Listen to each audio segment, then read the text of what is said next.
Netcasts you love. From people you trust. This is Twit. Bandwidth for All About Android is provided by CacheFly at CacheFly.com. This episode of All About Android is brought to you by WordPress. Reach more customers when you build your business website on WordPress.com. Plans start at just $4 a month. Get 15% off any new plan at WordPress.com/allaboutandroid. And by Hover. Register a domain name with Hover and build your online brand today. Go to hover.com/twit and save 10% off your first purchase. And by LegalZoom. It's National Small Business Month, so go to LegalZoom.com/startup to download your free business startup kit today. And for special savings, enter AAA at checkout.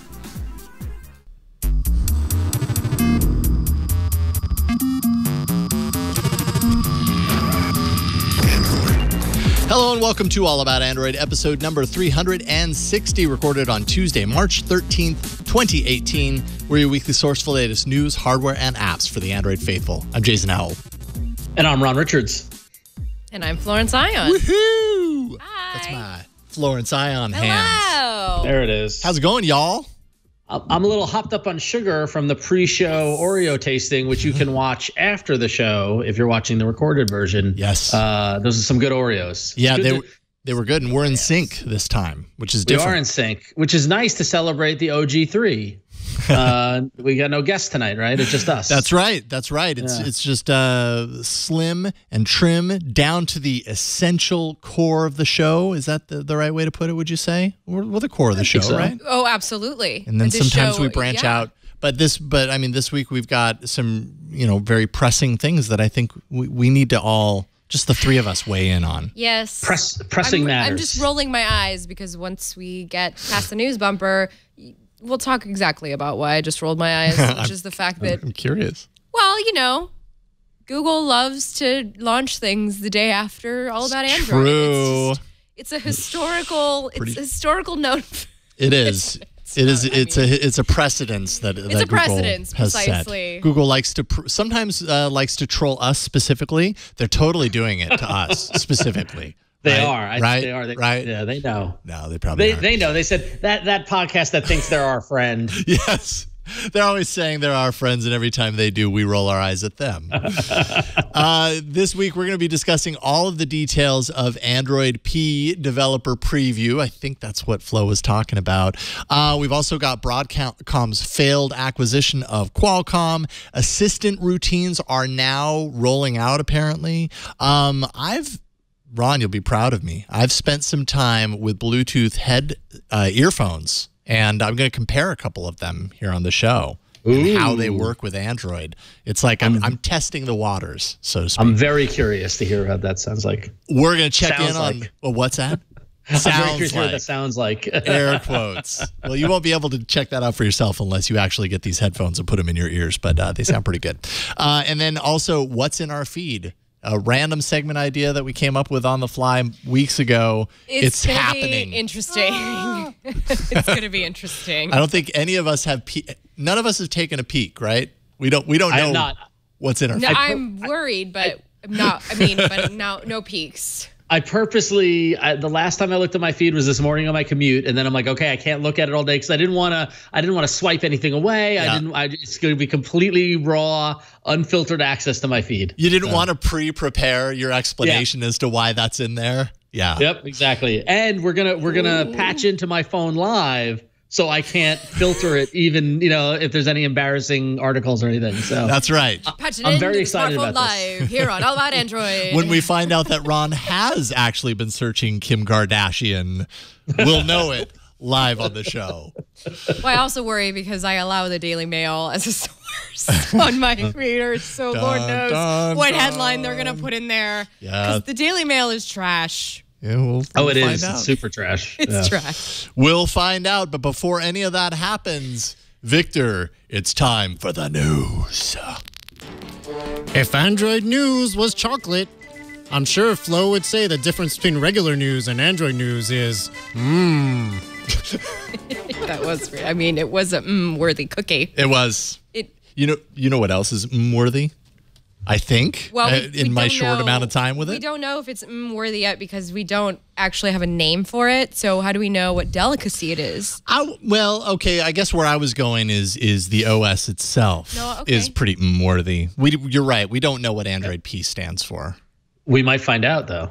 Maybe. I think we kind of leveled our predictions on the show that tomorrow was going to be the day that we were going to see the release of Android P. Today's the 13th. That's right, which would have made tomorrow the 14th, which would have made it Pi Day, which would have made it the day that we were hoping that Android P would be, a thing given to developers. And it also would have meant that Google still preempted us by announcing it a day later than the show, which is what they actually still did last week on Wednesday instead of Tuesday. So, we can't win.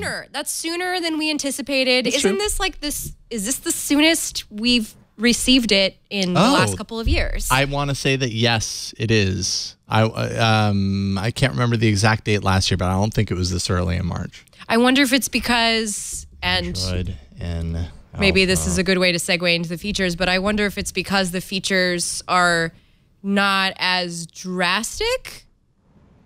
I could also be wrong. Let's see. March 9th, by the way, was the alpha test version of Nougat. Okay, and this 9th. Today's the 13th.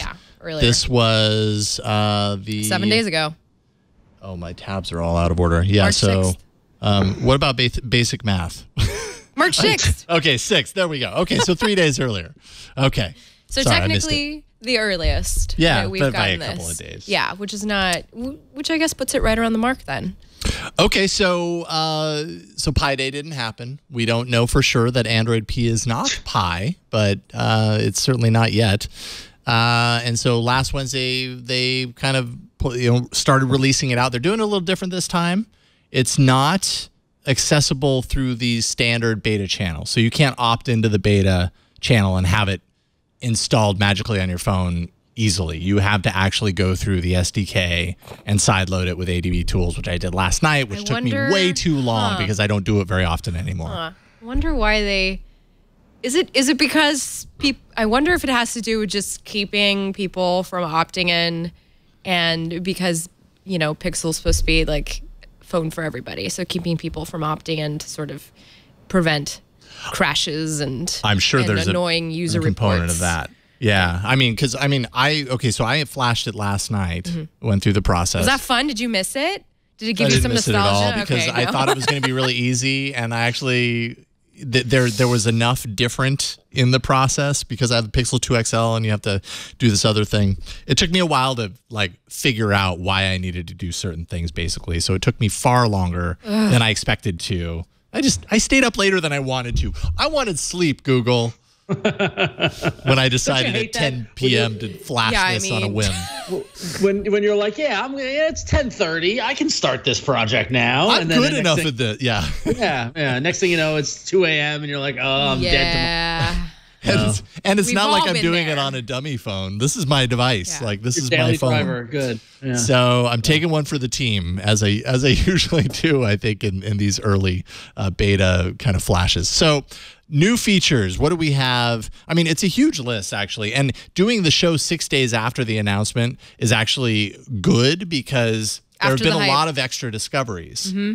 There were like the standard things that Google showed off that you saw easily in pictures when it was first announced, but now we've heard a lot of other things. It's always a fragment of the story. Yeah, so I mean, I've got Android P on the device right now. This is your home screen. You'll notice as you kind of look at things a little bit, the notification panel is a lot more of a stark white delivery. The cards aspect of things is way more pronounced. There's no transparency in here. Things look at those rounded corners. Yep, you got the rounded corners. On my right is the fingerprinty phone. Flo's Pixel running Oreo, so O and P. And yeah, I mean, some people are criticizing what they're seeing in P because it reminds them of things you see in things like TouchWiz. It's getting a little bit more bubbly.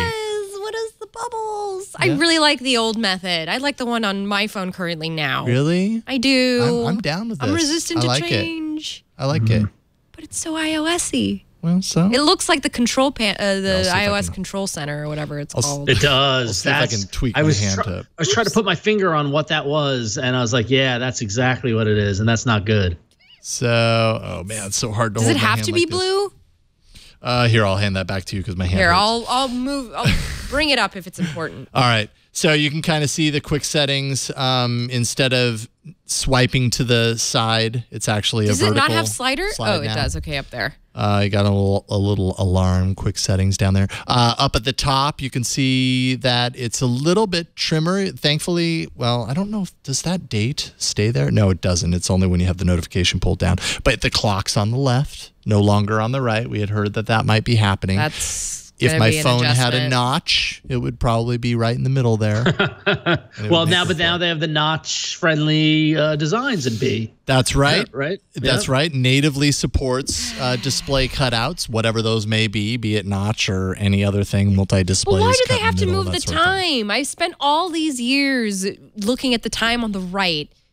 Ever since the first Android phone I picked up. I mean, but again, I will say in my day of using it, I actually really like it over there because it's on its own. Okay. So when I want to look at the time, it's the only thing over there, unless I have some notifications. But this side was just getting filled with stuff. It was. Yeah.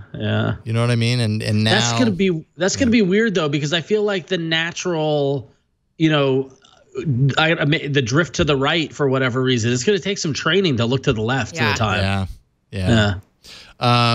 We won't go into my feed because I don't want to spoil that. I think that looks about the same. Does it look different? Well, I don't know because I didn't go over there. I Okay, didn't wanna we'll look at spoil it myself. later. And You get little bouncy things. Maybe you see. oh, I see. Little UI changes there. I can't remember Okay. if that was in the other Pixel Wait, launcher or I'll not. check but, while you're but talking. it looks kind of cool when you do it really fast.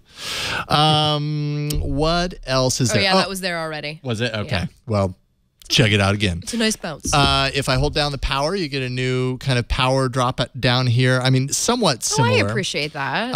Screenshot. Okay, so if I take a screenshot, I get this. Oh, that's cool. Right, and then I have the ability to edit it.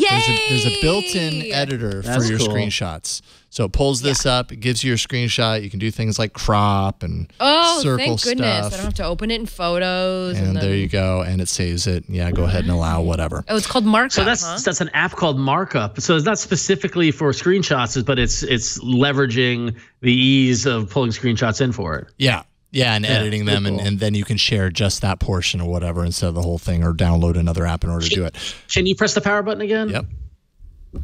I like Enter Lockdown. Yeah, do you know what that is? Sounds like a Stallone movie.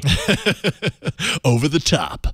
So lockdown is an extra setting in your security settings. You have to activate it in order to see this on your power menu. And basically what it is when I touch that, it temporarily disables the fingerprint sensor. So, you know, from a security standpoint, there's all this hubbub about like, well, they can, if you need to give your phone over to someone, Or they when I'm can in the force you to car. use your fingerprint. Or I'm in the car. Oh, wait. This removes fingerprint. Right. Yeah. So if I had to hand my phone over to someone, I didn't want them to have access capabilities through my fingerprint, the thing I have, which you can be compelled to use in order to unlock a phone, I could enter lockdown, and now the only way to get in is a PIN code. It removes the ability of the fingerprint on the back to open or unlock the phone until you undo it. And now I'm going to go ahead and Like super lock mode. put in my password. Yeah, that's pretty much what it Okay. is. All right. There we go. And then I'm back in and we're all good. Okay. Volume Yeah. stuff. So you'll notice it's a little bit different here. One of the changes that they made is that the volume rocker now by default controls your media volume all the time. It doesn't control your ringer volume. The reality is, how often do we change our ringer volumes? Not very often. How often do we have to make an adjustment because we're about to tap on a link and something's going to play really loud and we got to go through the convoluted thing to like turn down the media thing. Now your volume rocker adjusts that by default. Or you can mute it. You just go like That's that. a good change. Finally, it has happened to us. Right in front of our face. And then, of course, this is a way of, muting all that kind of stuff. There is an expanded volume thing, but as you can see, it's not giving me anything. So it's a little buggy on my phone. Oh, I think no it's devices probably, found. I wonder if you're paired or if you I bet you are, if I had a Bluetooth thing or connected. if you had a it would be mean. dongle connected through the an aux. Yeah, so I bet. Yeah, you're Situation. right. That's probably what it would be. If I go into settings, by the Casting way, shows up there too. it looks all a little different. Definitely looks more TouchWiz, right? Like, This is Samsung. yeah, this is very Samsung look and feel as far as the. I'm not the dots and excited. everything. Why? Let's see here. I'm gonna go into where is it? There it is. No, I'm already a developer. How do I get the thing up? I want to get the. Oh, there we go. Or are you tapping? I'm trying to. Yeah, Unlock it? Oh, that's right. So tap the P. Okay, there you go. Had to show the Easter egg. Wow. Oh, Austin cool. Powers vibe. Full There on. you go. Oh, behave. I don't know if there's any interactivity on it. I don't think that there is. But yeah, it kind of has a Michael, who's a guest in the studio. What were you saying? Peppermint? Peppermint. Has a peppermint quality. And it does different kind of color schemes and everything too. I forgot about peppermint. I know. That's a great idea. Whoa. Peppermint. Imagine all the marketing around that. Yeah. The That's a good colors. point. And what if it comes Yeah. and if it comes out around Christmas time? Good No. one. Yeah. Actually, it'll be Q3 when it comes out. But anyways, I like that idea. Oh, see, and it keeps morphing. It's really trippy, dude. Oh my gosh, you guys, does this mean that D-Light, Groove is in the Heart? That's Yes. the Android marketing. I found it for you right there. with the slide whistle. Yeah. Call me Google. I have some ideas for this marketing campaign. Android P is on your phone. Exactly. Sorry. Okay, so I don't know. You guys had a chance to kind of look through anything? I'm not touching No? it, and Not no, with a 10-foot pole. I do not mess with beta after what happened with me with Okay. Nugget. Oh, I should Nuga. show this off. Let me get to something that won't reveal anything. Let's see here. We'll go into take a note. Hello. I'm just gonna push auto complete to make a jumbled sentence. I'm just pushing them. Okay. So there's my sentence, right? Hey man, I'm sorry to hear you are feeling better soon, and I will send you a. That's what my autocomplete did when I hit it randomly. God, that's so weird that it does that. Anyways, when you tap to hold and select, it's supposed to give me a little preview above the top. Why is it not doing that? It did it in email. So it's apparently there is a Zoom. There's like a little Zoom pop-up window that comes over the top. Oh, that's like iOS. Yes, like iOS. Let me go into an email. It's also like the Note, the Galaxy Note has a similar like functionality. With This is turning into from excitement to disturbance. Okay. Okay, I did just another random jumble of auto predict, and it says I'm not able to get the kids to get a hold of a few of the things. Oh, that's fair. Okay, All is it going to do it this way? No. Why is it not? Why is it? Oh, there we go. Okay, so you can kind of see the. Okay, that's not bad. That's better than iOS, which is the dumb little magnifying glass. Which this is okay. Okay. I mean, it's kind of the same thing. It's just a square instead of a circle. And it looks like it's only in apps that really rely on the messaging component. Like Google Keep is not an app but that that you should be message system with. wide. I mean, if I'm that's fair. if it makes selecting text and copy paste and all that easier, it should be system wide. And maybe it is. Maybe I was doing it wrong. I very well could have been. But so there's that. What else? I'm trying to think. Indoor Wi-Fi positioning. Apparently, Wi-Fi round trip time is now in here, so that if you're indoors and your GPS signal is not strong, it can use Wi-Fi as long as there are 3 access points in range, so it can triangulate your location within a few meters. Wow, I wonder and how then that's you can do gonna- indoor navigation stuff. That's Yeah, I was gonna say, I wonder how that's gonna work in suburbia, pretty well. I mean, where there's a lot of Wi-Fi that. Well, now this is closed Wi-Fi, right? This is doing this off closed Wi-Fi access points. Well, it's just doing any of the Wi-Fi way access it points that you normally happen to would. be Right, connected right, to. right, Yeah, as far as I understand. So it's just for better location, basically. Yeah, right, indoor. Okay. Like indoor specifically. Indoor because specifically. GPS often doesn't So to work help you at inside. the mall, it'll pick up on the Wi-Fi from Auntie Anne's Pretzels and Wetzel's or Pretzels. like the mall wide. And Sparrow. If you ever find yourself in a mall, which Most malls do have Wi-Fi now. yeah, well, I'm not surprised. That makes a lot of sense. There's a lot of, I mean, and this is just like the visual enhancements, right? And functionality. There's a lot of under the hood stuff. For example, some of the things that we were talking about in episodes before around security on access to the camera and the microphone for apps. They will be closed off to that. That's really nice. There's a restriction for developers who try to use unpublished APIs. They won't be able to do that anymore. They're going to be forced to not use those in the apps. If a developer goes to make an update to their app and they're updating to a previous version of the API, they're going to be forced to make it that version, bring it current. That's great to keep the updates up to date. Let's see here. It's a running theme for the last years. Support for high efficiency image format, which apparently Apple supports this on iOS 11. I'm pretty unfamiliar as far as what that is, but I think it saves bandwidth, higher quality, low file size, that sort of, I mean, save bandwidth if you're transferring the file over. Over your bandwidth, I suppose. Multi-camera API, enhancements to battery and DOS, of course. Backup encryption on the device at lock screen. I have to read up a little bit more to understand that. Which means that maybe it means that it's backing up even if when you're at the lock screen and you haven't unlocked it, like it's just backing up in the background.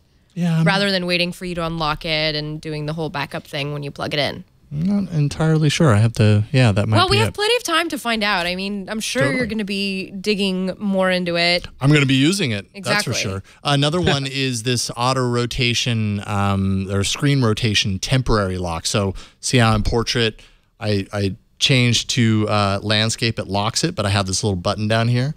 I can tap that and it'll lock it. That's like on cool. the... So that way it'll kind of force it to stay that way for kind of the session, right?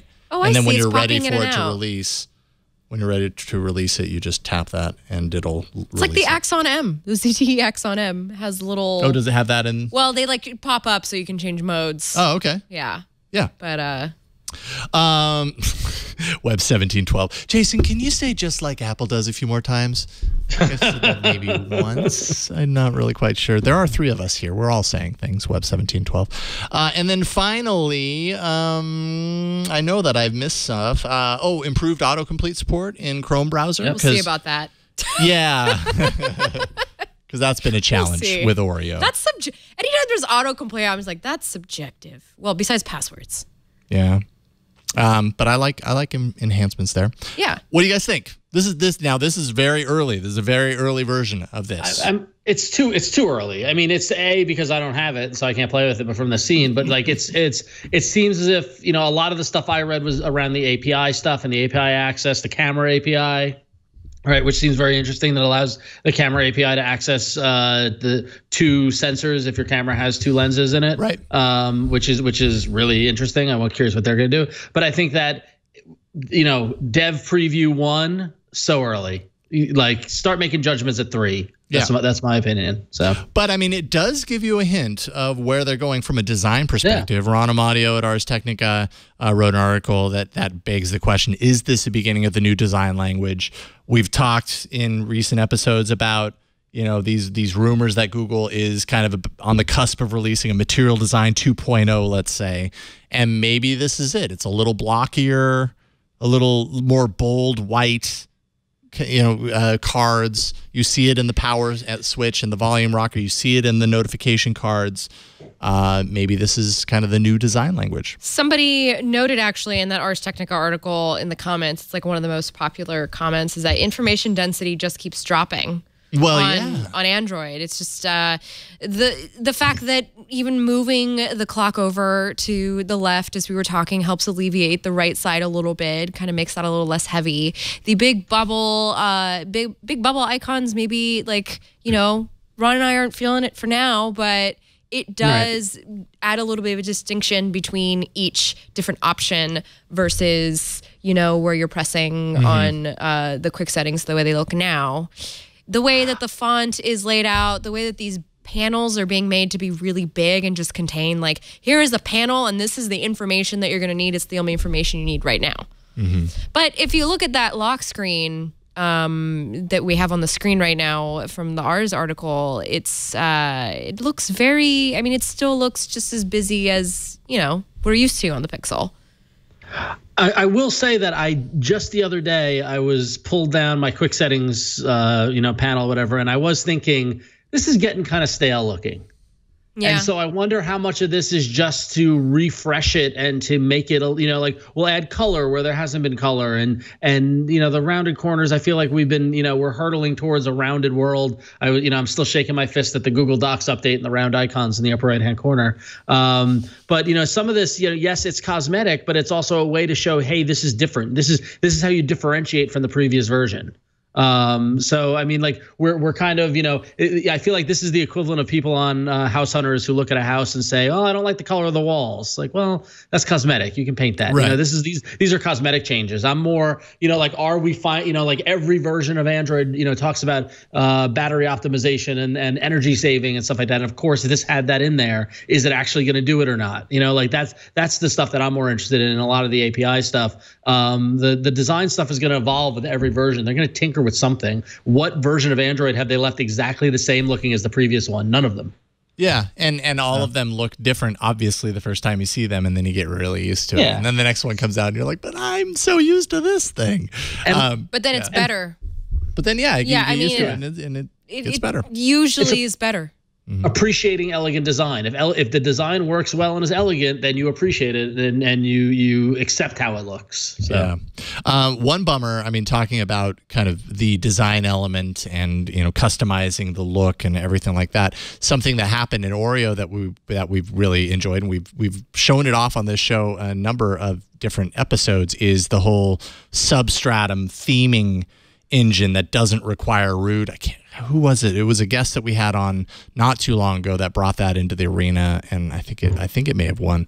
Anyways, that seemed to be a big feature of that modders, people who like modding their devices, were applauding that Google was kind of opening it up and not requiring root and letting them do that. It turns out, it looks like in Android P, those custom overlays to allow for that sort of thing actually aren't allowed. So now the folks at Substratum are hitting up, their users to petition Google to say, hey, we want the freedom to be able to customize in this way. Why isn't this allowed? I just want to change my icons. Is that so hard?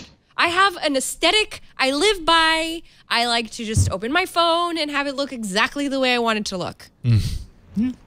But there are icon changing apps, I suppose. Just let the people have it. Let freedom of your OS home screen. Look, it's like, it's like having a digital house in a video game, You want to just be absolutely yours. Yeah, that's true.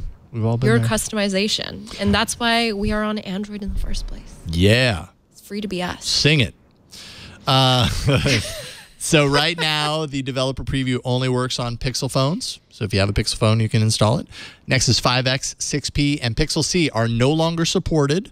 Will not be getting Android P, whatever it may be, when it officially launches. So that's basically the end of major OS updates for those devices, which basically means that Nexus devices, as Jerry Hildenbrand on Android Central says, it's time to say goodbye to the Nexus program because this is the last little boot out the door.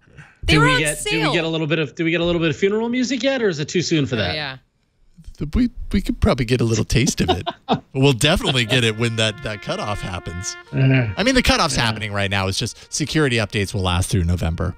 Let's take a moment. All right, so November. We'll do an official burial in November. Okay, but this is a good pre-burial. I suppose. This is to get you a little solemn when we talk about it. Yeah. Release schedule May, which is right around I/O. There will be another developer preview, obviously. With a happy birthday run and flow banner, just like. Yeah, that they're going to put that into settings, of course. It's an Easter egg. Well, our friends at Google, they're going to take care of us. Right. They're going to take care of us, right? June will be DP3, the developer preview 3 with final APIs. Close to July, right around that time frame, will be the developer preview 4. Developer preview 5 will happen somewhere close to Q3, and then the final release will happen sometime in Q3. There we go. Also, I just wanted to say, don't buy any of the Nexus devices that Amazon has on sale. I mean, unless you want to use it for something like They have Nexus devices like reduced on sale right now. 6P and 5X. Yeah, it looked like they were just trying to get rid of. Heck Don't yeah, tell they me are. how to don't tell me how to spend my money, Flo. Nexus. If I want a 6P, I can get one. Okay, if you want one, yes. Sorry, I was trying to put the whole buyer beware out there. That's fair. You know, a lot of questions about should I get a Nexus anyway because it's like older and cheaper. But you know, considering the whole like security updates stop after November, and before you know it, it'll be November because life moves too fast. There you go, Nexus 5X for $165. Yeah. So okay. maybe if you want like a cheapo Android MP3 player, though, Nexus 5X in a cute little blue back. The Nexus 6 is still $259. I liked the Nexus 6. That was an awesome video phone because of the big fat white screen that it is. It's just awesome. Yep, completely agree. That was a tank. $260. That was a tank that I managed to destroy. Yeah. Yep. Of all the phones. All the phones, that one had the land screen down. There's also Nexus emergency shampoo for weak and damaged hair for $9.99 from Nexus. So the with Nexus 2Xs. program the isn't Nexus going is away. I love when I would do that with the Google News function that would send the news to your inbox, and it'd always be like shampoo and then Nexus. And like, I don't think you understand, Google. understand what I mean. They obviously didn't have artificial intelligence working then. Stop the presses. There's also a Nexus 4 on Amazon for $214. That's more than the 5. Oh. No, the Arc is going the other way. It's now It's the collectible. glass back. It's the glass back. Collectible. Do you know how hard it is to find one of those without scratches on the back? That glass was It was pervious. Nice. Yep. So crazy. nice it would just slide off the table. And then crack Yep. very easily. All right, that's Android P. That's all we got. It's More exciting. news It's after this. It's an exciting time. Let's take a pause from the exciting news and thank our first sponsor. This episode of All About Android is brought to you by WordPress. Listen, if you visited my site, then you know it's the center of my presence online. It reflects who I am and who I stand for. And by my site, I mean the various sites that I work on the internet. And one of the reasons why I use WordPress.com every day is because it gives me the freedom and flexibility to share my voice, my work, my way. So you can make your site your own when you build it on WordPress.com. You don't need to do the coding or the design. WordPress provides all the tools you need to get your site up and running. And their customer support team is there 24/7 to help. That's Monday through Friday and weekends too. WordPress offers powerful e-commerce options ranging from a simple and effective buy button to a complete online store. And if you're just getting started, if you're watching your pennies, they've got plans that start at $4 a month. That's so cheap. It's so affordable. Great quality and great service for something as low as $4 a month. What are you waiting for? When you're ready to expand your business's online reach, WordPress makes it easy with built-in search engine optimization, social sharing, and specialized plugins to meet your needs. And get this, I hope you're sitting down while I'm about to say this because this is amazing. 30% of all websites on the internet run on WordPress. Let's just take a moment and think about that. 30% of the internet is on WordPress.com, on WordPress. I use WordPress every day for various websites and various businesses. WordPress just has the tools to get it done right. They've been doing it for so long. They're a name you can depend on. So you can get started today with 15% off any new plan purchase. Just go to WordPress.com/allaboutandroid to create your website. That's WordPress.com/allaboutandroid for 15% off your brand new website. WordPress.com/allaboutandroid. And we thank WordPress for their support of All About Android and for keeping 30% of the internet up. That's amazing. Okay. Good job, WordPress. My site also runs on WordPress. Wow, you're part of the 30%. Finally, Flo, you gave up on your own CMS and you went to something dependable like WordPress. Good job. It's a lot of pressure to have that many websites on the internet. My goodness. Yeah. Do you have that many websites? Just you personally on the internet? I wish. Maybe someday. Someday we can always aspire. All right. We don't need a bumper because we're still in news. We've got more news that's not Android P, basically. Yeah, so we're going to start off with we often talk about iOS users, Android users, who spends more money, who's loyal to their platform, etc. Well, the Consumer Intelligence Research Partners have a new report that shows that Android brand loyalty is at its highest level they've ever seen, ever. Period. So you didn't need a study to figure that out. To me, this is not surprising, but still, Android has a 91% loyalty rate, according to the report, and that compares to iOS's 86% loyalty rate. Well, that's still pretty good. All right, and that's based on a percentage of U.S. customers who stayed on their OS when upgrading their phone in 2017. Okay. And when you're trying to think about what's the what are the reasons for this, a big thing is probably ecosystem lock-in. Yeah. Where, I've been on Google, I want to stay on the Google ecosystem. I don't want to leave the Android ecosystem, et cetera, but considering that, and considering that there are way more Android devices in the world compared to iOS, the next part of the report changes that perspective, because the report shows the absolute number of Android users switching to iOS is more than the absolute number of iOS users switching to Android. So think about that. So what that says, it seems to show that iOS actually gains more Android users than the other way around. So that's mind-blowing when the number of users switching from Android to iOS is higher than vice versa, but Android loyalty is higher than iOS. Right, just based on sheer user numbers and that sort of stuff. Because that's still a 14% disparity that you can gun after if you're an Android manufacturer. But I wonder if I don't know. I wonder if maybe the Pixel could start, getting some iOS users over. Like once it starts to pick up more traction, the ads. That needs to happen. Like I have some faith, because I even just in my own life, which I derive a lot of inspiration from. Just conversations. I'm very inspired by my life. Well, the conversations I have with people, and they look at my phone and they go, "What is that?" And I'm like, "It's a Pixel 2." And whenever we go out, they always say, "Flo, your phone takes the best photos. You should take the photos." Yeah. I have to say, friends. I have to say, we're always looking out for phones and things like that, and my day job is iOS is very dominant, but I'm seeing Pixel 2s popping up random places. Like somebody was in a meeting, I noticed the little mint green button. I was like, "Hey, Pixel 2," and they're like, "Oh yeah, I love this phone. It's great." So I'm seeing it starting to merge, and I feel like New York is a different market than San Francisco, right? So yeah, it's interesting. The switch mentality is very interesting, because Jason, I know you just did 6 weeks in hell with that iPhone X, but I think a lot of people are very intimidated to even think about moving sides. Yeah, and I also think about the last couple of years in Android and how it could have been really frustrating to be an Android user, especially in North America, with the kinds of phones that it either goes from very not the best experience at the low end to one of the greatest experiences, but it costs so much money. So I imagine a lot of people just decided, forget it, I'm just going to get an iPhone and it'll last me 3 years. So because this was thrown out, it reminded me of something that I saw that didn't make it into the rundown, but I just added it. So below the story, Victor, if you want to check out the rundown.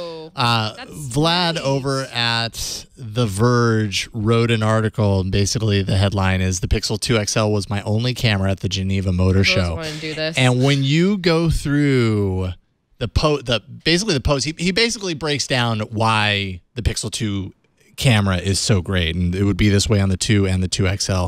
All the pictures in the article were shot with the Pixel 2 XL, and at the Geneva Motor Show, you're seeing some really just high-tech, crazy-looking cars and close-ups of technology and everything. Dang. It's pretty jaw-dropping, like the level of quality that you get. Google, obviously is doing a lot of things right with the Pixel. They just need to figure out how to sell it. Like, you know what I mean? Yeah. Like, get better at selling it. And I think the ramp-up time has to be now. This year we're going to see the 3rd generation, and if at the 3rd generation their plan still isn't or is still we're going to take the slow route and let it build slowly over time, and it's doing sales numbers like we heard about last year, then I think that's a problem. Google needs to move more of these, and I would love to see that because they're great phones. They are truly great phones. You know what else is great that pairs really well with the Pixel is the Google Home. Oh, yes, it does. Especially now that it has routines, which we've been talking about for a couple weeks now, since MWC, when the last there was a minor little couple announcements made at MWC, and this came out along with it.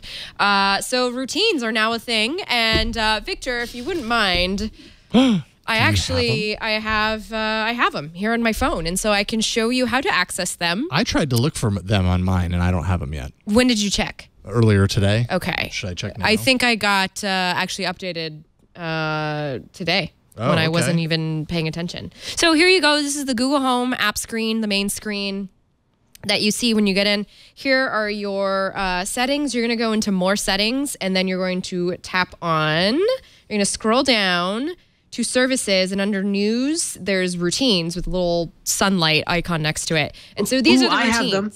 I have it. You have them. Yeah. I just want to point out that shortcuts also still exist. Just FYI, which was what people were using before to sort of like make these. You could program Google Home to say something specific, and it would. You could program up to 2 actions to happen in one sentence. But I see it now. there you go. Oh, yeah. okay. And so in routines now, what you can do is they give you off a nice little starter one, and when you tap on it, you'll see it's already sort of configured for you, which is nice, just to give you something to start with. What you're going to be able to do is basically program it the way that you would maybe program the Google Home and IFTTT. So when you say a certain phrase, which you can add your own if you need to, then you can set what Assistant should do. And so here it's given a couple of suggestions. Take your phone off silent. Okay, yeah, let's do that because we need to do that in the morning. Adjust the lights, plugs, and more. So I'm assuming we're going to want to do that. Okay, it's winter time, so actually it's daylight savings time now. So what I would do is I would go to my lights here on my Hue lights in the house, and I would probably set the cool Hue Bloom over here, which is in my office, to a nice purple color to get the day started. So we'll do that. Just pretend that I set that up. Tell you about the weather, adjust the thermostat. I also have a Nest in the house. I'm wondering actually if this pre-populated based on the devices that I already had linked in. Because I have a Nest, I have lights. No, I've got Adjust Thermostat. I don't Okay. have a Nest. But Adjust Thermostat is grayed out, and there's a little info saying you need to add a thermostat. But it's There Okay. we go. Okay. yeah. Oh, look, adjust media volume. I mean, you can tell it to play music, podcasts. Oh, I love this. You can play latest episode of specific podcast. Oh, that's cool. I like that a lot. That is cool. Before we talk more about this, though, I just want to show you Alexa real quick. So I queued it up over here real quick, and this is the routine section. So Alexa's had routines for a while now. I don't like to use them because I have a problem with having to prompt Control. I just don't like to I just don't like issues. I just don't like to prompt to say, I guess it's the same on Google. I don't know. I just didn't like the way I would have to prompt it. But the thing about routines that you can do in the Amazon Alexa app is that you can set these routines to happen without you saying anything. I don't know if you can do that in Google Home yet. So, like, for instance, this routine is just something that I set to happen at 6 So p.m. like a time thing. Do this at this time. Yeah. Yeah. It doesn't look like Yeah. Can you go back to Google Home? I've got a question about this actually. So this is really cool. Go back. So yep. Discard. I want to add a routine to go to bed. How do I add a routine? You would. That's a good question. Nope. Ready made. It's like Nope. Good Morning is the only one there. There's literally no way to add routines. Wait a minute. That doesn't sound right. Oh no, I've been doing this the whole time Flo was doing the demo. I was trying to figure out how to add another one. You can only say good morning and that's it. Wait a minute. Let me try something else. No. Oh, well, no, you're right. You can't add another one. No, So you if can't. you go into Good Morning, the one that's And there, you can change it. you Yeah. can change when I say, and then, change your edit command or whatever. So all you can do is have one Or you can routine. It says get daily help with personal routines. Just say one command and your assistant will do multiple things. So it's literally just a routine. Ready-made, available. Yeah, it's almost like there needs to be a plus here. So Yeah, that there's you no can set up action a new button. one. That's really weird, isn't it? I wonder why that's not working. Well, Do multiple But things. it's, I wanted to just add on. So, good morning, bedtime, leaving home, I'm home, commuting to work, and commuting home are supposed to be the 6 routines that are included initially in the app. Yeah. So, as we just noticed, only good morning seems to be in there. Routines will be voice dependent. So, each person has their own customized routines. So, if my husband wants to set up his own morning routine, which he's more than welcome to do, I'm subtweeting you right now on the show. Because I'm always trying to encourage him to set it up on his own. You can totally do that in the house. Maybe you have kids that you want to set up routines for. Routines will have a limited set of predetermined actions. Okay, these actions don't seem to include assistant apps integration yet. So you can't... like third-party outside of Yeah. the things that are truly baked into it, like support for Hue and Nest. It has that, but third parties, So third-party smart home apps with assistant. So basically, I'm assuming IFTTT and, Stringify, which you can't... I mean, you can imagine once that gets built in, how oh my gosh, more powerful it's going to be. Oh, this whole world of automation is going to blow up in the next couple of months. And like all of these little things, they're actually quite a big deal because this changes a lot how you interact with these devices in your house that, you're being asked to bring this assistant into your home, and the whole idea is to sell you on this, digital personality, sort of lead you through your life. And so this just makes it more. What I would love to see actually is if this were all just pre-programmed based on the settings that I already had in the Google Home app. So Google already knows that I've got all this stuff set up. Google Home app would just set up those things for me. Yeah. So just so that I don't even have to go in and do it. The minute I start up a Google Home device, I could just say it and it would just know. But that's machine learning. It's got to learn to do that. We're teaching it right now, quite frankly. Yeah. Another thing that I've noticed on this phone that your ringer is really nice, and my ringer is that's really nice. That's a nice ringer. That's not super anxiety inducing. Is that even though I turned down volume on my phone entirely last night as I was going to bed, if I ever hit any of the navigation buttons, it would still go. I'm like, wait a minute, I turned it all down. I shouldn't be hearing this. So anyways, I don't know if that's a bug or oh my gosh, me not that knowing sound how to use it. Drives me nuts. Yeah. I never want to hear you using your phone. I'm sorry. Do not Don't worry. I'll distract you with some heavy political discussion. Oh, yay! Another thing that's been in my Google feed the last couple of weeks. So, and this has been a big deal today. We've heard for months now that China's Broadcom might seek to acquire Qualcomm, which, by the way, would be the largest tech acquisition in history. Broadcom had just announced that it would relocate its headquarters from Singapore to the U.S.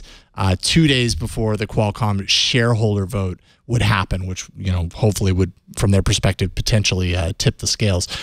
Better luck next time. Apparently, the Trump administration officially prohibited the $117 billion deal on grounds of national security.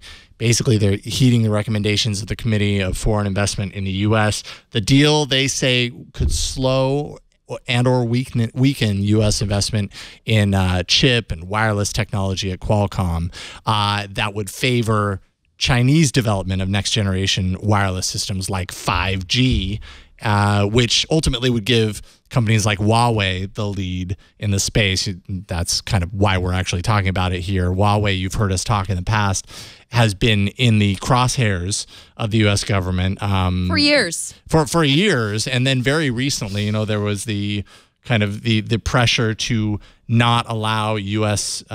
carriers to carry Huawei's phones. And that was for so national security because it happened the week of CES. Huawei has not been very happy. Well, along that line, that's kind of folding over into what's happening here. It's not likely just about security, though. Also about innovation, jobs, all that kind of stuff, which is of high importance to the Trump administration.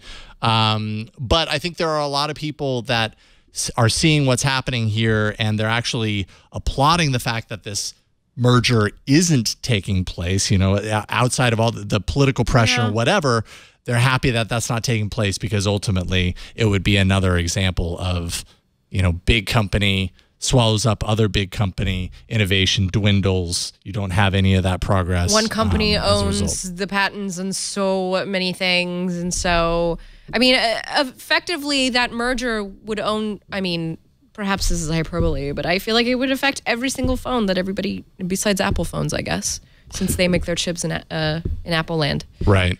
Yeah, and the thought was that if Broadcom owns Qualcomm, at that point, they could kind of stop the progress that Qualcomm is making on their chips so that companies like Huawei would be able to Their get a Kirin better processors. hold on that technology. Basically, shut down the innovation happening in the Yeah. U.S. through Qualcomm so that Huawei can get a better hold. And the greater political implication of that, that China, let's say, is innovating more than the U.S. and they made it happen through this acquisition. So, anyways, that happened. It's kind of I don't know if it's a perfect match for this show, but it felt like something that at least needed to be mentioned. The Huawei angle is because this it's certainly company has been intertwined. trying really hard to come to the United States since I've started covering Android. Oh yeah, big time. Even before that, because before that was when the controversy was like, oh, Huawei things are spying.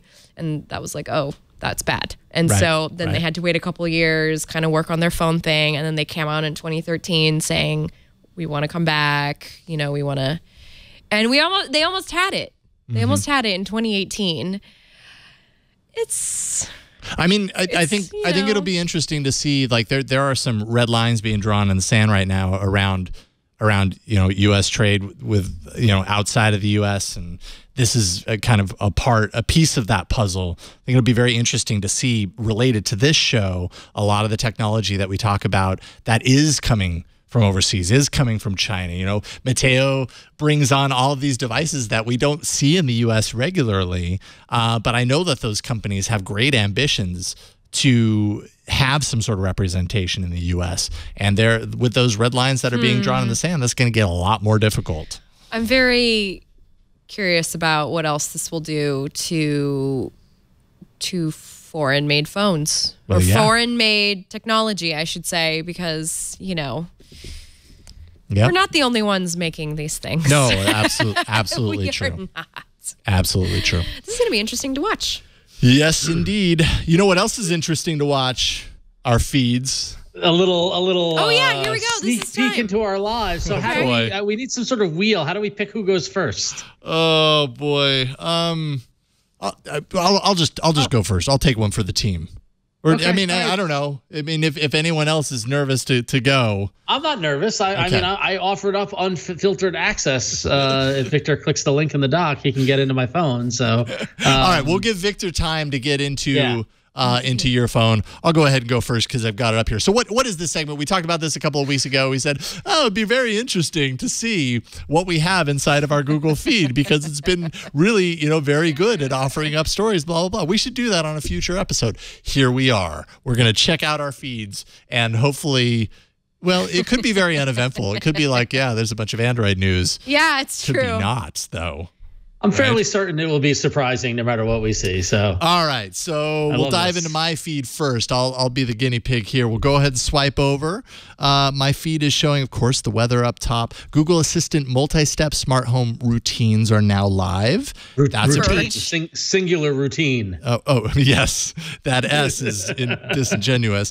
We didn't have this story in the. I also thought that this feed would be a good way to get in like quick hits on stories we didn't include in the rundown. Is that our new segment now? It totally could be. Jason's feed.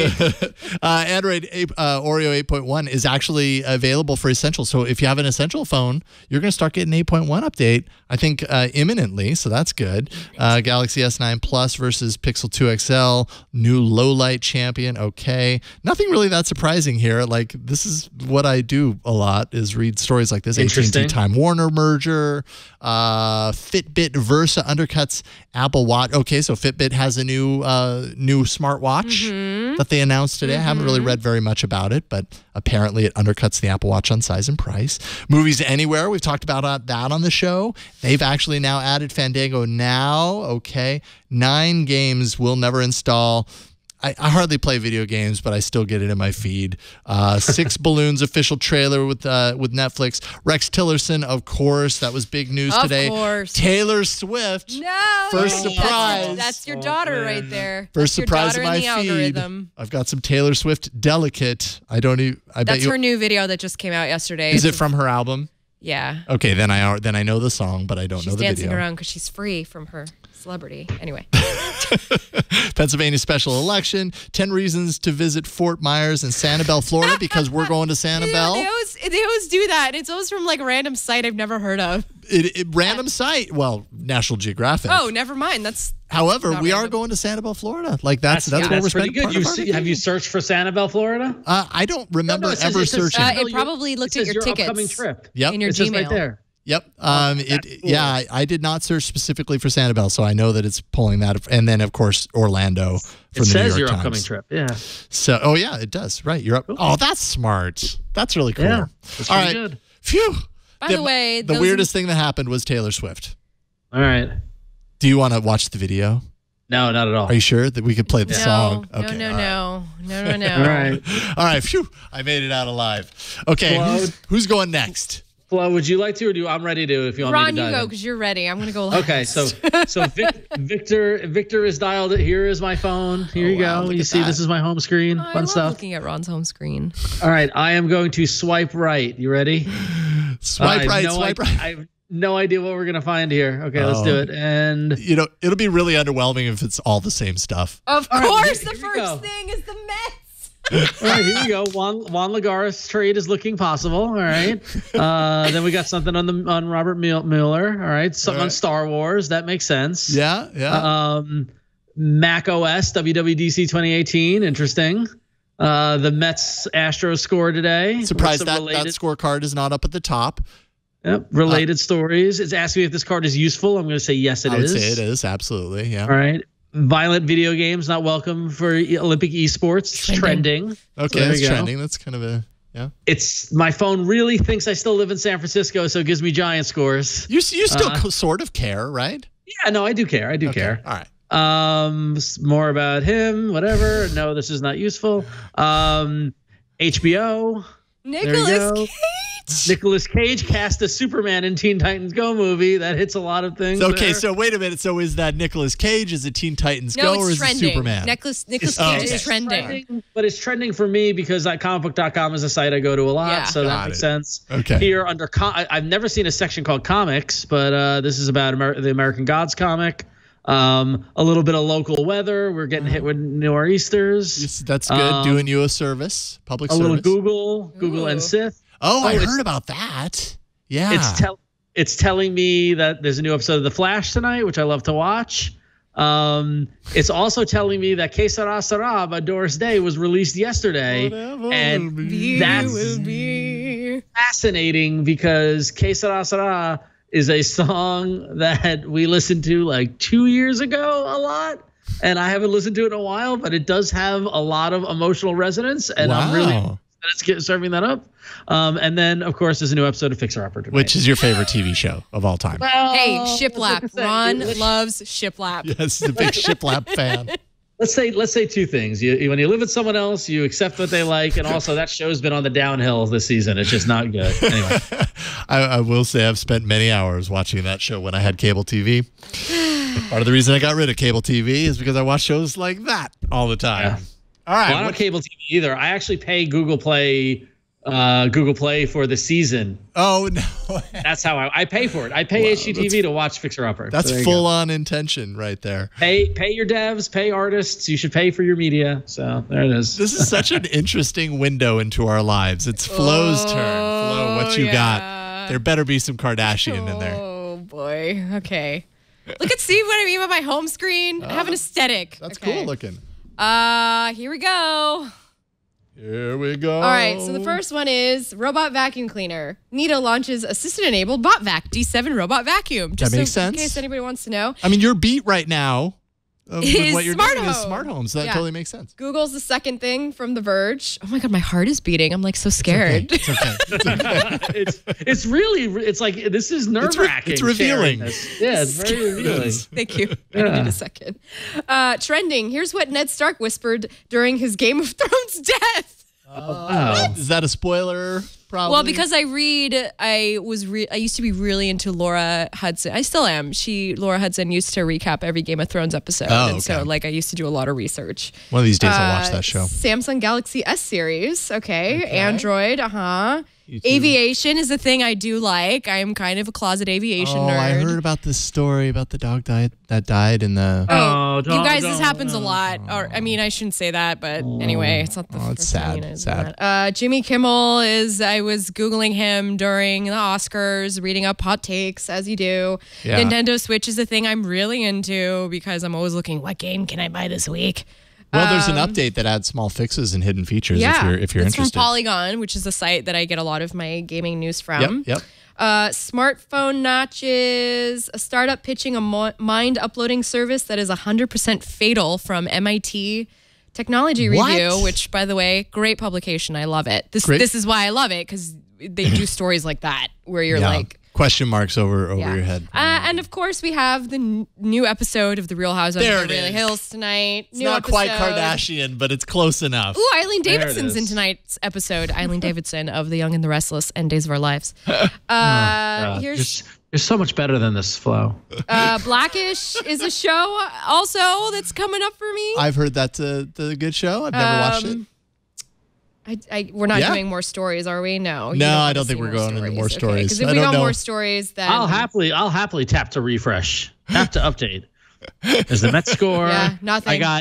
Here we go. I stopped sharing my window, but I got 11 truly old school red sauce Italian joints in New York City, gabagool, galamad, mozzarella, and more. Yeah, that's right down your alley. Okay, that wasn't so bad. Yeah, I'm upset that because normally in my feed is Disney World updates, and I was hoping there would be one for you since you're going. Yeah, me too. Actually, I'm surprised it didn't pick up on that. I've got plenty of little Disney World reservations in my email. I'm kind of bummed that being an aviation geek means that I get that you get sad stories about. Because I get all the stuff about like United Airlines. Like I just get every news about United, so I know like every awful thing that. Hey, at least you know. At least I know. At least you know, so you can avoid if need be. That's the feed. That was really fun, you guys.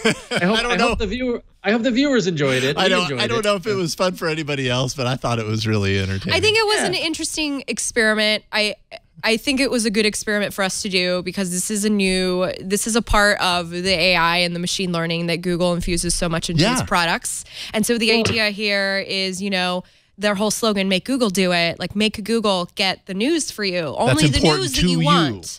Yeah. That's important to you. So it is important to me know what stupidity United has done because I have a mileage number with them. Like you've shown Google that you're interested. I've booked flights with United. Yeah. And I will say that this little demo showed we are three distinct individuals who search and absorb different bits of news, and there was not one article that was in all three of our feeds, which I think is fascinating.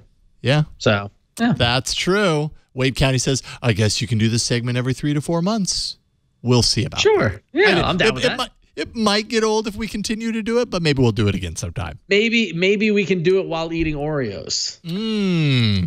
Our pre-show is going to get longer than our actual show if we continue down that route. Before we move on, and Victor, you do not have to use the camera on this. I'm just looking at it for. I know this is like your bill is due on your credit card, but I just want to add that the shelf is still my favorite part of this Google feed is just the being able to have all my travel time to places that matter. I just to never me. think to go there. I get a lot of packages because I run a business for my house, so I'm always getting things, and just to be able to where you park. What business are you running? My business, my writing business. Your content business. I will say that I recently set up Google Maps and Google Now for my commute. And I did that last night. Actually, I never even noticed it. And then tonight, it told me it's like time to leave. Your train is running 2 minutes late. And I was like, oh wow, that's great. It was awesome. Handy. And every Tuesday, I get a little card for Twit, and then that kicks you out the door. Yeah. It says seriously, get moving. Yeah, don't get stuck in traffic. On your eyeshadow. And other days when I go to more, if I'm going somewhere where I like exercise often or whatever, like it'll. Yeah, I've gotten really into the habit of anything that I put into my calendar. If there is a location, I take the 5 seconds to put it in there because it really enhances those reminders that you get through your feed as far as like you need to leave now in order to get to your thing. Instead of just being reminded your thing's in a half an hour, it actually says like, you got to get Oh on my the God, road the right now to worst get is your when thing. it goes, you It's have really 56 minutes to get there. You better be on the road already. And I'm just like, oh my God. What do I do? I give up, Like, obviously, because I'm not. I'm not going to make it. How does this help me? All right, cool. What's in your feed? I love it. Let's do it again sometime. Let's take a break and thank the sponsor of this episode of All About Android, and that is Hover. Building your online brand. If you've gone down the road of trying to establish your brand online, you know that it's super important, and there's a whole lot of other people doing the same thing, right? Your online identity begins with your domain name, and you got to get that before anyone else does. It's going to say a lot about what you have to offer online. Domain name, your passion, whatever it is. Buying a domain name is the first and biggest step to building your personal brand online. Your domain name tells the online community who you are, also what you're passionate about. So, pick a good one. Web hosts and websites evolve as their brand, website, and hosting needs change. So keeping your domain separate from hosting gives you the flexibility to choose the right platform for your business. No one wants to be stuck with a solution that doesn't exactly meet their needs. Well, Hover offers best-in-class customer support team, no upsells, Hover Connect feature that allows you to connect your domain name to many website builders with just a few simple clicks. Personalized email that matches your domain further, supports your online identity even more. Hover has over 400 domain extensions to choose from. That's crazy, 400 extensions. So your options feel limitless. You can get super creative. Your personal favorite, whatever it happens to be. Maybe it's the .me extension, which, people are using this all the time for personal portfolios.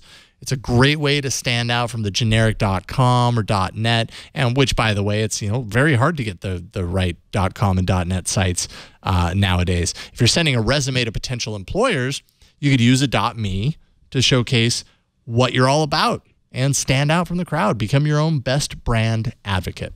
The .me domains are on sale for this month, only $9.99. That's 33% off your first year.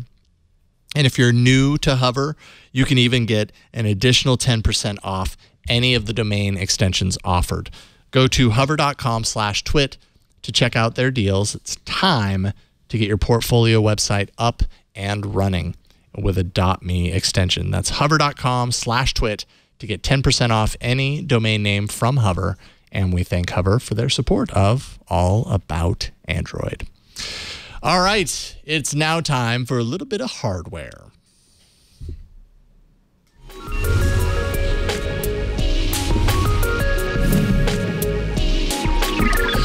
I am just a little bit of hardware. Just a little bit. We usually do 3 stories, and that's about what we have here. I don't know if they're stories, but anyways, I've been spending some time challenging myself to try Bluetooth headphones because I haven't really very Welcome much. to the future. We know how Ron feels about them. Be honest, my debate with Juan Bagnell's channel really swayed you, didn't it? It won me over, Ron. You know what? I think I'm a Ron Richards fan now. I'm quite persuasive. You're just now a fan. It took me a while. Behind. It took about 10 years, but Jason's coming around. I think we should have Ron on the show. What do you think? Yeah. This has been one audition that has lasted 360 episodes. Yes, you're hired. So I've been playing around with 2 different wireless earphone sets. Not the AirPods that have the little dangly thing dropping down that always looks weird to me. But I have here the Zolo Liberty Plus, and I actually reviewed these on the new screensavers this last week. So if you want to see my full review, you can. But I thought I'd show them off here. One thing I did not check is how sanitary they were, because with their earphones, you never know what you're going to find, but they're looking okay. All right, they're looking okay. So Zolo Liberty Plus, these are $149 for this. And what you get is this charging case, which I'll go ahead and shake it. You can see the lights light up to let you know how much charge is in here. The earphones themselves hold 3 to 4 hours of charge. The charging case holds 40. So wow. when you're done using the earphones, you just drop them in here and they top up like over an hour or or less than that, because you probably didn't deplete them necessarily. And it's just kind of magical, right? Like they're always just charging up while they're in your pocket. The case isn't so completely huge that it doesn't fit very comfortably in your pocket, or it would fit very easily into, a purse, obviously. Or at least I imagine so. I should ask the expert on that. It depends. It should be fit and fine in a purse. Yeah. So Zolo is a sub-brand of Anker. And okay. And I've actually reviewed a couple of their products on the new screensavers. I actually really like what they're coming out with. But from the Anker for millennials? Just going off by the advertisement. Probably. That actually makes a lot of sense. So they've got an LDS antenna in here, and they say that what that provides is a stronger connection. And it's also got Bluetooth 5 connectivity if your device supports it. I will say that in my testing of these, like one of my biggest complaints with Bluetooth earphones in general is the dropout factor. Skipping. Sudden pauses and then starting up again, that sort of stuff. Not once did I experience those. With this. Not once. I didn't. What magic is this? So I don't know if it's the LDS antenna, which is what they say, but stronger connection. I don't know if it's Bluetooth 5, because I knew Bluetooth 5 is more resilient, but there's also a lot of, kind of head scratching around what Bluetooth 5 is actually doing in these when it comes to audio back to your phone. I also know that setup and pair was super easy. Like I pretty much just pulled this out of the case and put it in my ear, opened up my phone, and they were there ready to pair. It was just like, here we are. Why don't you pair me? And I tapped it, and then I was able to use it. These do push. They are buttons for assistant and for control. The problem there ends up being that when you push it and it's in your ear, it kind of pushes it further into your ear. So it's a little uncomfortable. So you kind of get used to like holding it just slightly when you push the button, which is a little annoying. But IPX5 rated, so that means they're sweat proof. I wore these at the gym. They not once fell out. And you can see the design. They give you these kind of custom ear pad, and then this thing is also a custom with a different, a whole set of options for this and this, so that you can find the one that fits your ear just right. And you just put it in your ear and lock it into place, and it stays in there. I'll go ahead and put it in real quick just so that you can kind of see it. There it is. A little, like it pokes out a little bit, but I feel like it feels super comfortable. It's not an AirPod. Yeah, exactly. It's not like the little dangly thing down below. And I can see them so that I know why you don't hear me. Excuse me, sir. Yeah. Excuse me, they sir. seal. These suckers seal you off. See that's what I don't like. That's why I like the Google Pixel Buds, because they aren't the complete in-ear type. They completely, and that's personally to me. I had one of the little rubber things on the end come off the earbud and get stuck in my ear. Oh, no! I had to go to the hospital. Wow. So that's why I will not do in-ear at all. So I don't mind the in-ear. These do have the option. Actually, both of the headphones that I'm showing off today do have the option of a pass-through mic. So it has the mic on here. You can do calls, but you can hold down the button for like 5 seconds, and it will activate the microphone and pass the audio through. So you can hear your environment outside, even while you're listening to things. It lets through sound, so you can hear it outside of the earphone. So that helps. Oh, in case there's a siren or something. Yeah, or somebody's talking to you. Like I was wearing these while I was snowboarding last weekend, and there were times where people were talking to me, and like I didn't hear them until I did that, and then I was like, oh, I'm sorry, I'm not a jerk. Anyways, these are great. $150. Sound quality, that's obviously an important factor here, and I actually thought these sounded pretty good. A little bass heavy at times, depending on the sound, the music that you're actually listening to. But I think the isolation was really good, coupled with the actual sound that you're getting through the earphones. I thought these were perfectly sufficient. Like I would actually use these as my default earphones, which is more than I thought I was going to say going into the Bluetooth realm. And I think the reason being because I didn't really get all the dropouts and stuff that I normally experience with Bluetooth. I didn't get that with these. And then on the other hand, not on the other hand, another example is the Bragi. These are the other ear. Yeah, in the other ear, the Bragi Dash Pro. These are a lot more expensive. These are $320. Ouch. And yeah, so those look cool. They're a little slimmer. So when you pull them out, they don't stick out nearly as far when you put them in your ear. They kind of have a more flat style to them. Actually, when I was snowboarding and I had my snowboard helmet on, I couldn't wear these for very long because they stuck out too much and it was uncomfortable in my ear. These I wore almost the entire time because they just fit better. The earphones hold 5 hours of charge. The charger pack holds 30 hours. So you're going to get more out of the Liberty Plus than you get out of the Dash Pros that I have here. But the charger case is a little bulkier. It's a little bigger. It's not a cute case. Yeah. Like I The like other one's cute. I like the tight, like the open flap design of this. This, you end up with multiple pieces and you're like holding that. Oh my gosh, trying that's clunky. get things out anyways.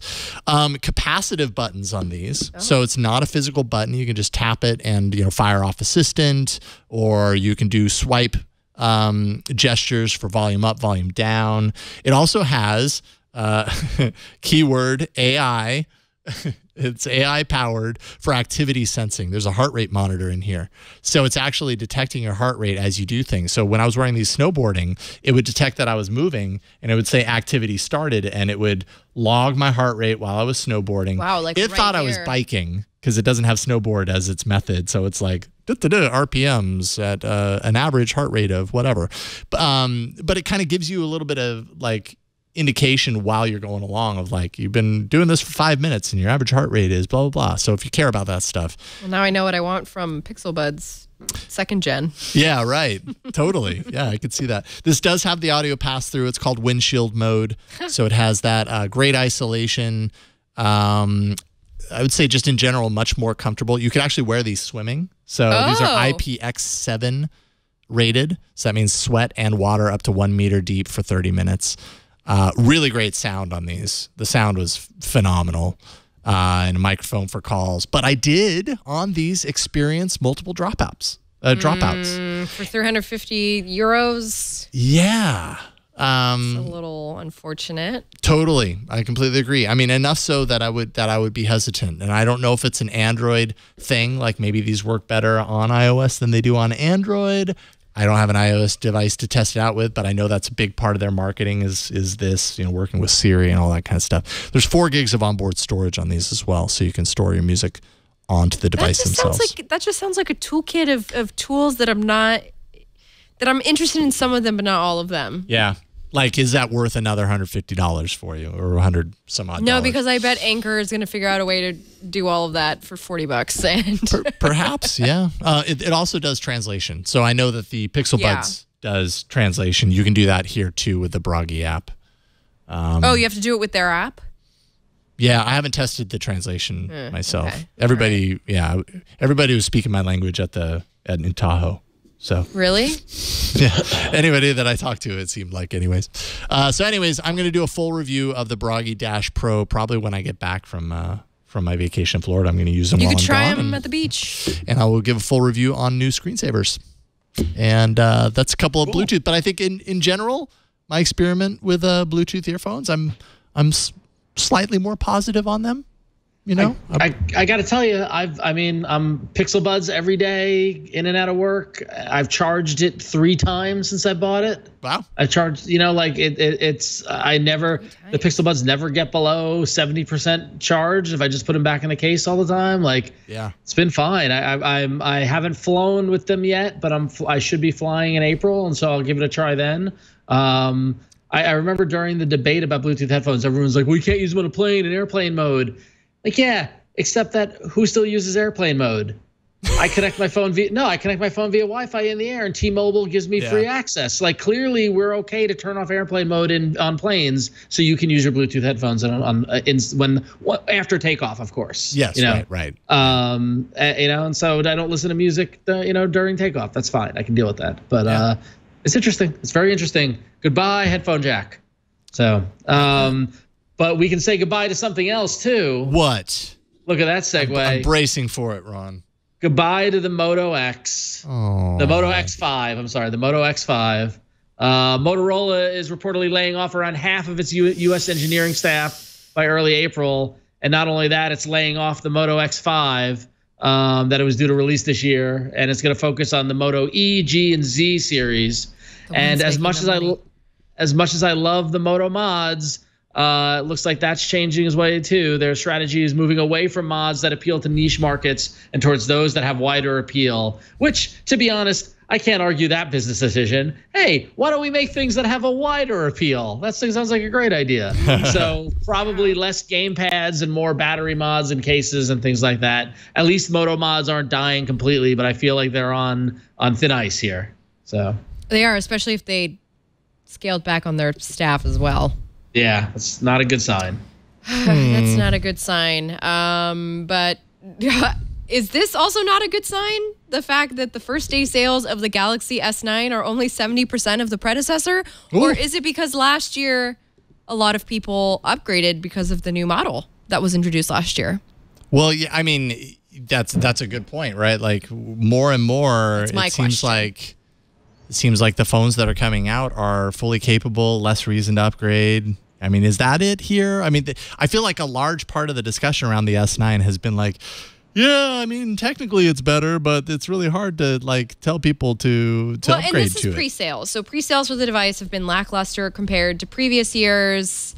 The phone is coming out Friday. So we don't know who's going to upgrade to the phone, who's going to get it, who's going to want it. What's interesting about this is that I wanted to see what the S8 did. And according to an article on April 13, 2017, Samsung announced that the Galaxy S8 pre-orders are outpacing previous generation models. Yeah. So, and apparently the S8 set a pre-order record.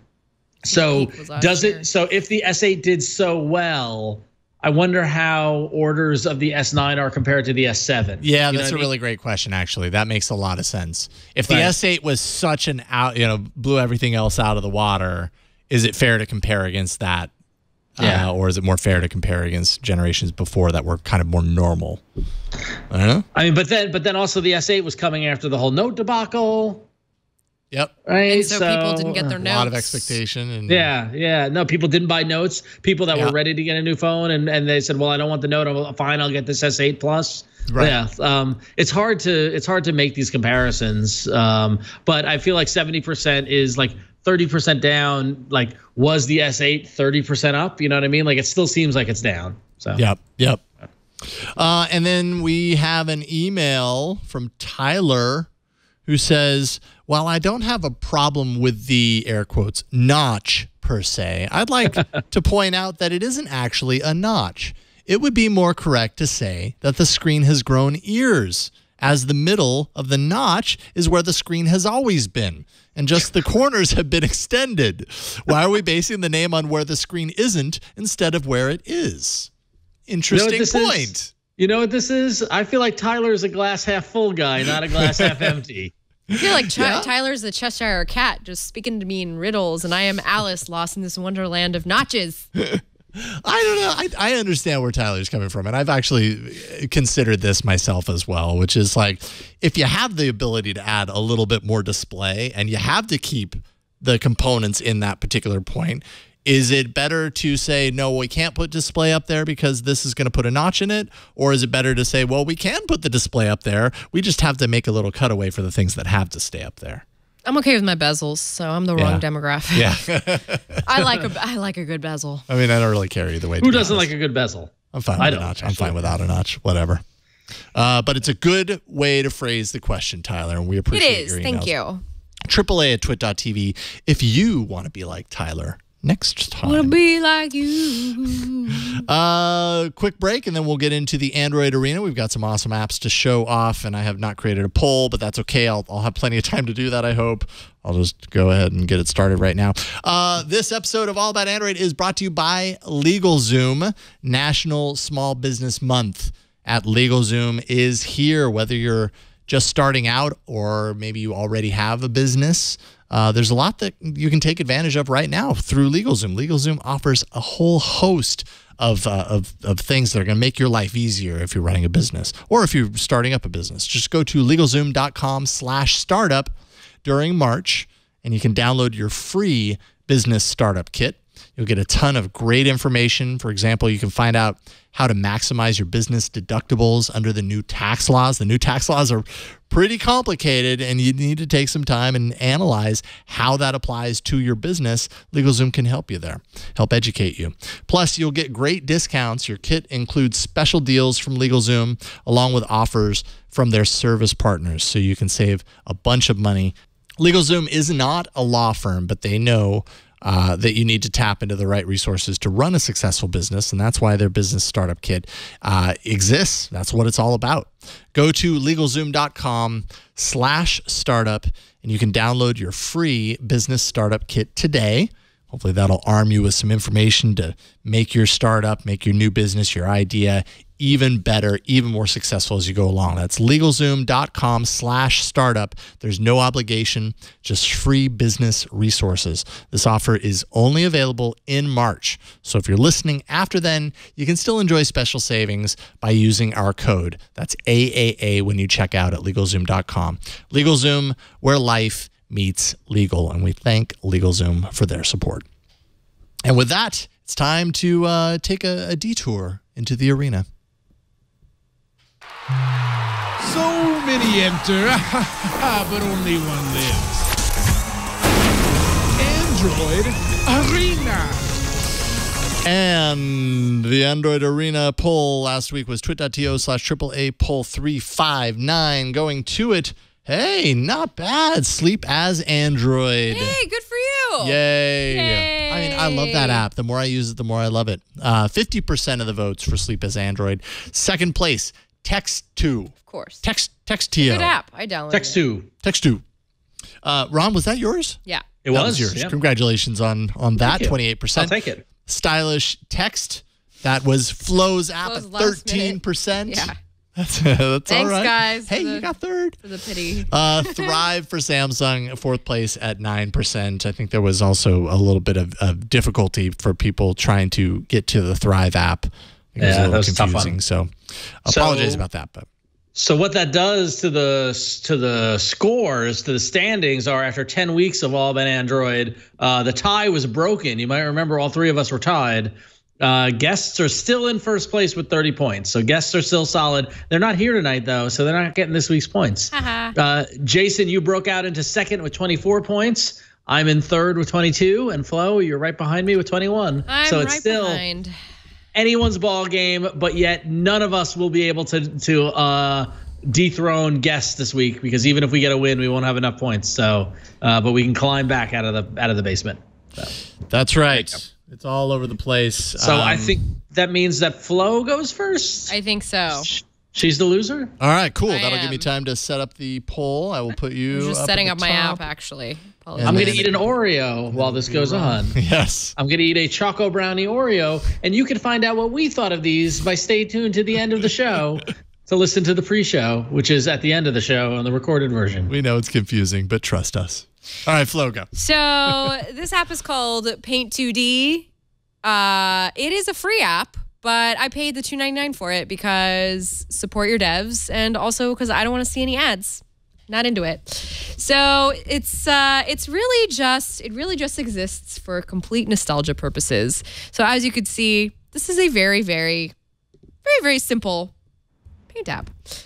So what you could do is, you can load. Let's see. Actually, Victor, give me 1 second to load something off screen over here. So if you remember Paint of the Microsoft, I guess Paint is still around. What am I talking about? But you remember? But I what it mean, used many to look people like. have never used it again because it's Microsoft. True. It's like the hardest thing ever. So Can I interject here? I actually had to not discipline, but I had to come down on someone at work because they were using MS Paint for like actual production things. I was like, no, we're not using MS Paint. No. But some people are really good at using it. They are. Yeah, I know. Yeah. But nope. Sorry. Nope. That's not good enough for Ron. Well, if you're one of those people who's really good at using it, oh my gosh, why can't I load an image? I'm not going to load an image. I'm just going to show you how this works. So Paint 2D is essentially painting on your phone the way that you would have painted long ago. You use both fingers to basically paint your way through your own masterpiece. You can load. It is a masterpiece. I know, it's just a shape. I'm not like I'm not the best at these demos because I'm not very good at showing you what can be done, which is unfortunate. But because this is not showing up the way it did when I was using it later, and I'm not sure why. Don't you love that? I love the retro quality of the menus and stuff. Yeah, I only downloaded it because it looked retro. I don't really know what's going on. All I know is that I can... Is that a Commodore 64? I'm going to load an image of some Peeps Oreos. Hey, spoilers. As you do. Spoilers. Oh, it's... No, this was sent to me. This was in my Allo folder. Oh, okay. And I sent that to you. Oh, maybe you did actually. I did. I absolutely did. Sorry. So let's say I want to flood fill. All right, I want to make this white. Of course we want to make this white. Or no, let's make it yellow. So come on, flood fill. There you go. There you go. Now it's working. Exactly like beautiful. In the past. It's as if Flood that fill. green splotch was back there triangle. all along. Oh yeah, there you go. There's a filled triangle. I'm not selling this to you guys, am I? I like the menu system. I like the menu system too. Oh, that's a nice star. Yeah, look at that nice little star. You can do. It has all these like weird sort of. I want to actually X out of that. This is how you zoom out. There you go. Undo. Has all these weird like little. Like now, so I sketched this, so now you can color it in if you wanted to. So you would, zoom in all the way. Look at that. Look at those pixels. So if you want to do pixel art on the go. Yeah, you totally could. This is exactly what you would do. You would just go and you would use let's see, where's the pen? Okay, and you would use the pen and you would go in there. And that's why I was having a hard time showing it to you because the pen was so small. It was 1 pixel wide. So that's why. You can do things like pasting and cropping and setting the color is super easy. Look at that. I made everything yellow. So now when we zoom out, so when we zoom out, there's Oreo in yellow. See, you just did that. I just did that. There's color inversion that you can play around with. There's all these like weird, your standard fun, whatever you want to do. 3D Paint 2D Pro. I like it, Flo. Support your devs. And you can save everything on here. You can edit photos that exist. It's just you might have to do a little work with actually using it. Might have a little patience. Learning Maybe curve. a learning curve. Yeah, let's say there's a learning curve. Yes. Which is not a bad thing because within that learning curve, there is much power. Precisely. To make pixel characters if you want. Once you become a pro at Paint 2D Pro, I think you have power. This would be more fun on a tablet. I should have brought the tablet to show it. Oh, yeah, with like a stylus or something. I haven't used that in years. That would be nice. Paint 2D Pro. Good or work. regular 2D, which is free. You don't have to pay $2.99. Oh, okay. Check it out. See what you think. All right, Ron, I have yours installed, and I think I've set it up too, so I think we're good.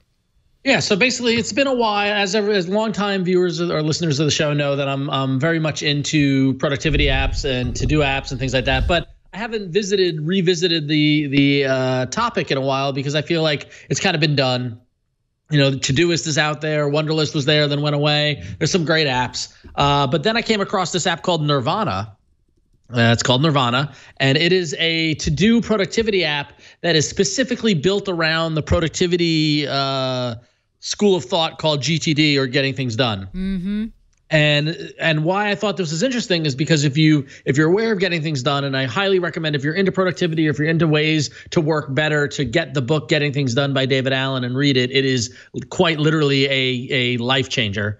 But if you read that book and you subscribe to the GTD method, you'll find that other to-do apps have been fine because they help you keep track of things and do stuff like that. But you always have to factor in GTD into the to-do apps. This is finally a to-do app that factors GTD into the general, the way it all works.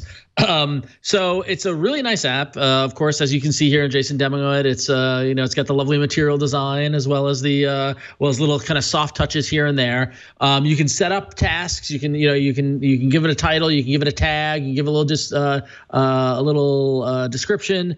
You can give it a reminder, set a due date. What I also like about Nirvana is it allows you to assign an energy level to it, because that's a big thing as well. How much energy you're going to need to do it. That's a kind of somewhat new factor within productivity and getting things done. If I can hammer through 10 low energy things as opposed to one high energy thing, that it's making those decisions and balancing it.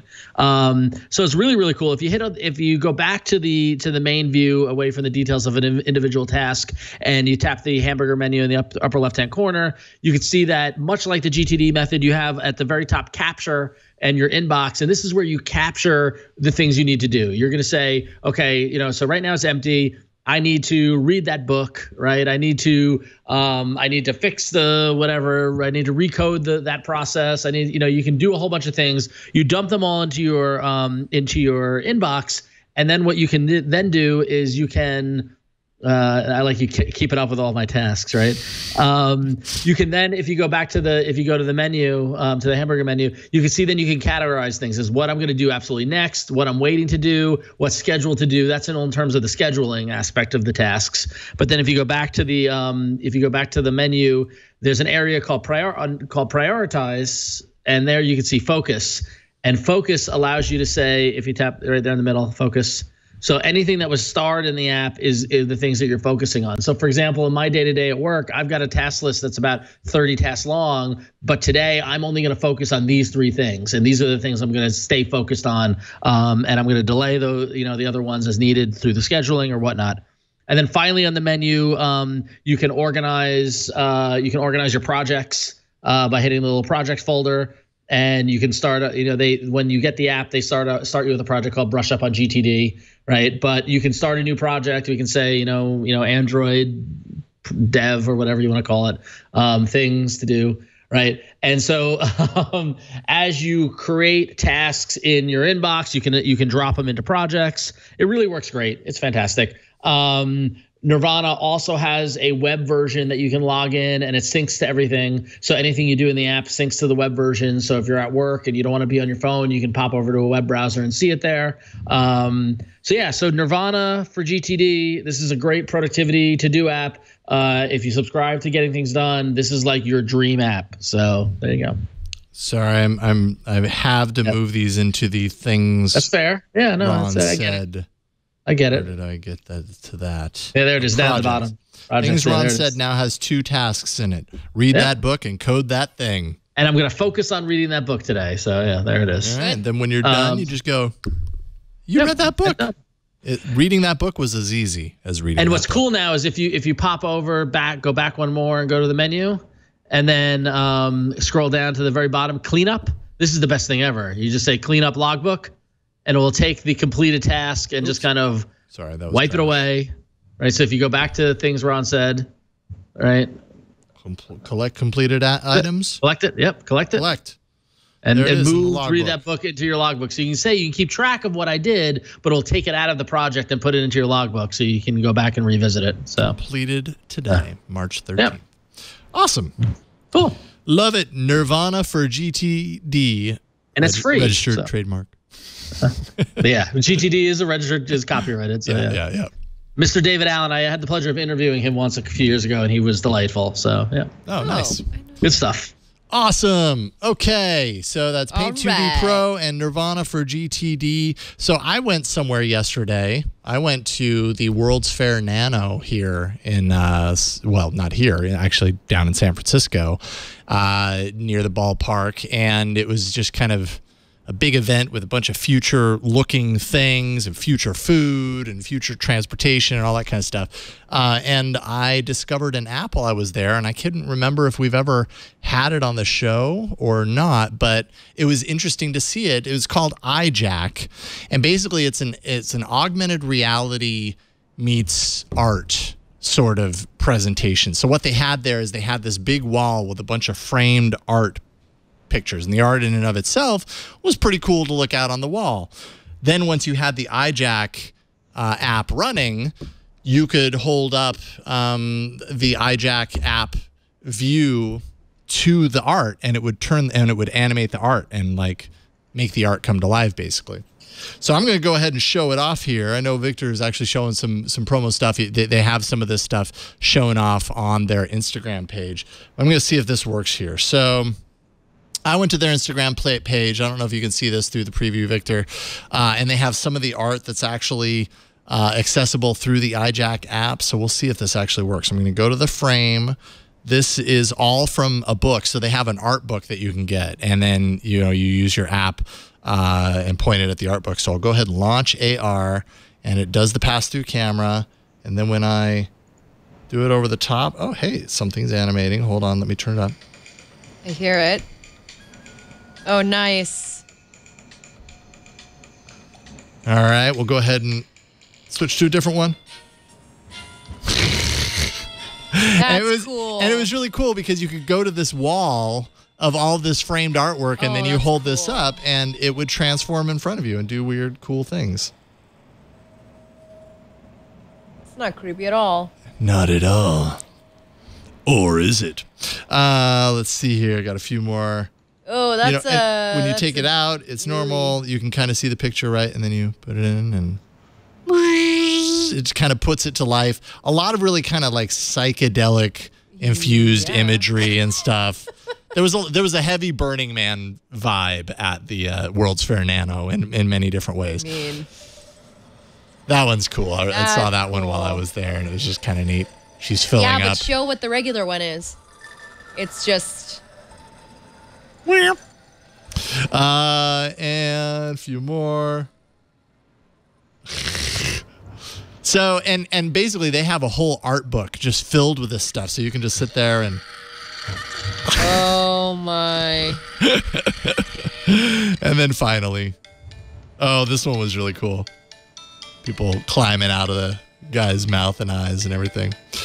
Anyways, it's a lot of fun to mess around with. That's cool. That's really cool. I think the challenge with this app is that you gotta have access to the art, and you gotta find the book. If you go to their Instagram, you can see some of the art and you can kind of get a taste for it. But it's really something different when you actually have the tangible book in front of you and you're using it. It makes for a really cool kind of interactive experience. And then if you go ahead and that's pretty cool too. It just like brings it to life. It's like true AR, right? Like it's the promise of AR is augmenting our reality and giving it some new different direction and a new different spin. $5 says this is going to be the new thing museums do. Well, yeah, so check it out. Let's get an artist in here who can do. Happy you said that. Because if you go to this other space, there's actually different locations where there is art installed. If Star you go Wars, to those, where's that one? If you go to those locations, where is that? It's teamed up with Star Wars with 10 key Australian artists, designers. Collaboration will coincide at a pop-up gallery running for 2 months in Melbourne, Australia. Oh, that's too far. And so if you go to these places, yes, it is Melbourne. Melbourne. If you go there and you have this app and you launch the app, you get not only do you get the awesome art that's on the wall, but you get this interactive experience with it too. And it's got all this, all these different locations where this art exists. And I just think it's a really cool kind of that is cool. Different kind of way to experience art. So it's called iJack. And I don't know. I recommend if you happen to be in an area that has one of these art installations. Go check it out and bring the app and let us know what you think. I want you to feel my existential pain. Hold your smartphone up for a quick second. Yeah, maybe there's a little bit of a screeching. Kind of like that skull that I showed off a few seconds ago. So there you go. It's called iJack, and it's a pretty interesting experience. So this week's poll can be found at twit.to/AAA poll 360, twit.to/AAA poll 360. Vote for your favorite. Is it Paint 2D Pro? Is it Nirvana for GTD? Or is it iJack? Place your vote and we'll check in on it next week. Victor's hovering and iJack gets the vote. Oh. Although, should be noted, Nirvana for GTD is first right now. Whereas I'm in 0%, but that's okay. It'll I'm change. a winner on the inside. It can always change. You never know where it's going to go. And I think that's about it. I think we've reached the end of this episode of All About Android. But not the end of everything. Because there's more next week. Yeah, thank God. Thankfully. Although it's the end of me on this show for the next couple of weeks. I'm out next week. And the week after, I'll be in and then I'm out. Florida vacationing. And I'll be vacationing. And then you'll be off the following week when I get back. So I'm gonna have to just keep this show afloat, aren't I? Thank you, Ron, for all that you do. Where can people find you while you're keeping things afloat? You could find me chained to this desk, keeping this show afloat. No, you can go to Twitter or Instagram. I'm Ron XO there, and that's where I post my usual nonsense. That I'm working on fun stuff that I can't talk about, but hopefully soon. I know I feel like I've been a tease for months. Yeah. But I do have stuff happening, and so I just want to share it with everybody here at the right time. So just follow me at Ron XO, and that's where you can find it. I can't wait till you can share exciting news. I know I've got multiple things. It's fun. It's fun to hear. So you got to keep them. You got to keep them in the oven. You got to keep the oven set to 350. Let it bake. Give it time. You don't want to take it out too early. Let it rise. The chocolate melts just a little bit. Yeah, a little bit. We're talking about cookies, right? When it's like dinner time. By the way, I would like to note that PackNW in the chat room has a very good idea that when you guys are out, I should just do the show without a guest, and that way I can guarantee an arena win. That's one way to do it. I don't know if I'm into that idea. That's one way to do it. Now we need to factor in like a sliding scale for when there are less hosts. Yeah, exactly. No, it's already too complicated. Let's keep it simple. Yeah, Wade County was just sweating bullets there for a second. Like, no. What about you? What will you be eating tonight for dinner? I have no idea. I think I'm eating actually chicken cheddarzini. That's what we have on our Blue Apron, probably. Okay.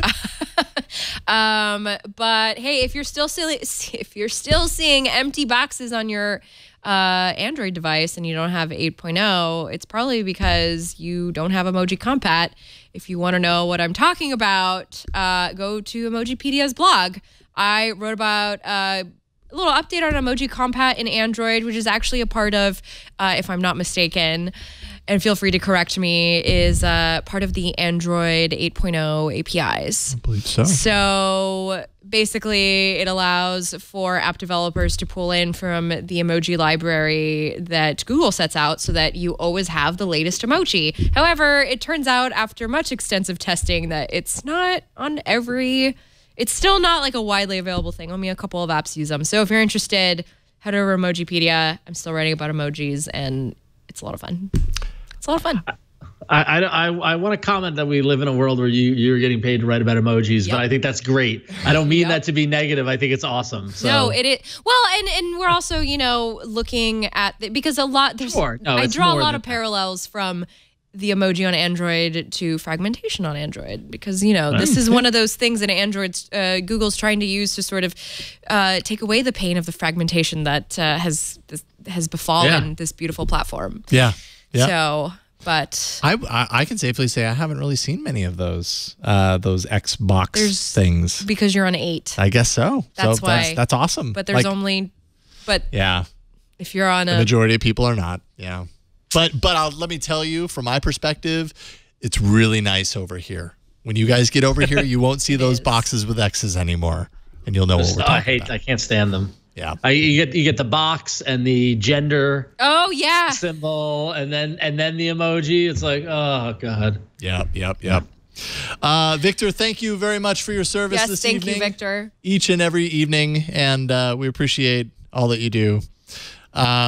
You can find me at yellowgoldmusic.com. By the way, just sent off for the CDs to be made for the Kickstarter. So if you pitch it on a Kickstarter, like literally while I'm gone, they could send out to everybody. That would be an amazing. I know, that'd be thing cool. To come back to. Yeah, totally. To have that kind of checked off because it's been weighing heavily on me that I don't have those sent out. So, anyways, that'll go out, and then eventually down the line, it'll be released for everyone else that wasn't part of the Kickstarter, the album, yellowgoldmusic.com. More information will be posted there. Twit.tv/survey if you want to tell us how we're doing here at Twit. Just go there. Fill in as much or as little as you want to. Just keep us posted on the things you like that we're doing. Maybe there's something that we could be doing that you can contribute some information, some ideas. All that stuff helps us to create a better show for you, and we really appreciate anything that you can do along those lines to inform us of that. But that's it for this week. Voicemails can be left, thank you phone, at 347-SHOW-AAA. You can send us an email at AAA@twit.tv like that one person just did. Twitter at Android Show. You can find our Arena apps list at twit.to/Android apps. Show notes and past episodes can be found at our one place, the main place where you're going to find all this information on the web. That's twit.tv/AAA. There we are. Look at my big dumb face looking right in the camera. I love that picture because it's so random. It is. We're all in a different mental space at that particular moment. It's so bizarre. I It love is so your face, bizarre. Ron. It's You're looking. Ron's direct at the camera. I'm seething, and Flo It's posing is somewhere satisfied. Yes. It's a great picture. I love it. You can watch the show live, actually in person live, like Michael, who is here Thank you, watching, Michael, and thank you for sticking stopping it by. out with us. Not a lot of Yes. people stick it out the entire show. So Tickets at twit.tv if you want to be like Michael and come watch us live in the studio. But you'll probably Like do Mike? Like Mike. If you could be like Mike, all you have to do is email tickets at twit.tv. But what you're probably going to do is watch us live on the web, and the that's comfort every of your own Tuesday, home. 5 p.m. Pacific at twit.tv/live. That's it for this week's episode. We'll see y'all next week on another episode, or at least they will, of All About Android. Bye, everybody. Hope you enjoy your Android P.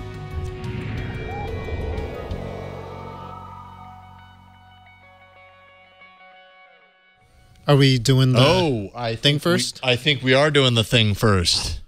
And in fact, Ron, are you ready to do the thing first? I am ready to do the thing. Because look at this for the first time. It's coordinated thing doing. Coordinated thing doing. Very exciting. What is that Oreo flavor that you have over there on the other side of the country, Ron? It's a new flavor, as they say. Flavor. Flavor. It is Choco Brownie Oreos, available in the slimline packaging like Jason has right there. So Yeah, I'm trying to figure out. So I believe this is a Mateo import. oh, can you rotate to the back of it? it says flavor. One more rotation. Hashtag Oreo flavors. Flavors. Flavors. Oreo flavors. We are still well within the range of expiration, so that's good. This is and printed in many different languages, by the way, this ingredients list. Choco brownie flavor, and with American flags and the stars. Yet I've never seen these in the United States, so who knows? And we sure don't spell flavor that way. That's true. That's a dead giveaway right there. So Choco brownie flavor. All right, let's see. We'll open it up, and I've got mine ready to go. Do a taste I test. love that I can participate here. I'm very excited. Is this the There's first my Oreo. coordinated all of us at the same time? Coordinated. What was No, I don't think we've ever been coordinated. Oh, I've had flavors on my own, but we've never been coordinated. Normally, I'm talking. Oh, hand! Get that hand away. All right. Shall we try it? I think we should definitely try it. Choco brownie flavor, Flavorio, I believe is what they call it. All right, here we go. This is a lot of chocolate. I wondered if this might be the case. What's the difference between a chocolate Oreo and a chocolate brownie Oreo? A brownie has a more quality. lingering flavor at the end. And It almost has a salty listen, it hops flavor to it. continents. What more do you want? So it's a little dry. I mean, this is pretty darn good. I got to say, I'm a big fan of this flavor. This is delicioso. Yeah, this is really good. What do you think, Ron? This is pretty good. I mean, it is chocolatey, so you're prepared for that. You'll need some sort of beverage to wipe all the chocolate bits from your teeth, but it's like a chocolate Oreo. Nothing washes down an Oreo cookie quite like water. Or ginger and green tea with hot pepper kombucha. Or iced tea. None of us with milk, which is probably the best way to wash down an Oreo. Hey, we're all lactose intolerant. My milk is lactose free at home. Really? Almond milk. Yeah. Well, okay. So number. Ratings. I'd score that one pretty high, and I'm happy the package came back to me because I might get hungry today. I'm going to have another one. What? A cookie to our guests. Oh, yes. Absolutely. Absolutely. Would you like a cookie? Did you get one? I did. Oh, you did? Okay. Okay, awesome. Right. Well, if you'd like another one, you're I didn't welcome. see. I was paying attention to the chat. Sorry. Yeah. Everybody's hands have been in that Sorry, bag. That's I a totally good thing. just mommed you. I'm sorry. No, it's all good. I'm just happy everybody got one. I'd score it pretty highly. I'd have to say it's close to a 9. Yeah. That was delicious. That's pretty awesome. But I love chocolate. Like, I am a chocolate on chocolate You're a mousse gal. chocoholic. My favorite cake is like the Debbie's, the chocolate on chocolate. Like, just give it to me all chocolate. I love chocolate. I have it every single day. Almost after every meal. It's probably bad. You know what's unfair? Ron gets a whole one of these. It's true. We have to share. We have to share. Haha. Well, I'll point out to you that I recently had an influx of Oreos. Part of this, I've got some. I got some. You guys sent me An Oreo Jason, care thank you very much. package. Sent me an Oreo care package. I got the Cadbury mini Oreos. Oh, yes. Those are good. So good. I'm saving those. There are 2 people that live in this house, and one of them is not very happy by this influx of Oreos.